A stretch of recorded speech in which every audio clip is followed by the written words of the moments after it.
High School, and this is quite a celebration tonight. Our 12th year hosting Conejo. Thank you to all of the other band directors and all of the bands and performers that came here tonight. We're so happy that you're here.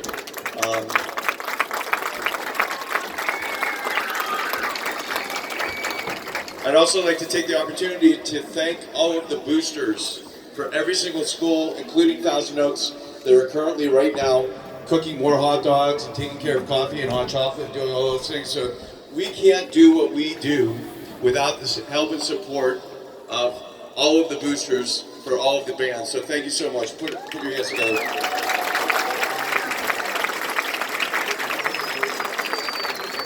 Our show this year is entitled What is Magic? We're going to perform 4 of our 5 movements here for you tonight. Movement number 1 is What is Magic? It's going to feature French horn soloist Matt Cherry on French horn. Movement 2 is entitled The Sorcerer's Apprentice. It features Stephen Kim on alto sax. Movement number 3 is Witchcraft. It's going to have 2 songs. I put a spell on you, and every little thing she does is magic. It's going to feature vocalist Aiden Derry and low brass specialist Andy Perez and Stefano Caporalzo. And our 4th movement is a card trick. We don't have the complete movement on the field tonight, but we'll be playing the music for it. And it's going to feature our percussion section as well as vignettes from each one of the horn sections of the band. So we hope you enjoy it. Many thanks to the many staff members that helped put this program on, and we hope you enjoy What is Magic? Here under the field direction of Madeline Biggs, Sean Harbor, and Jackson Waters, your very own Lancer Marching Band.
spell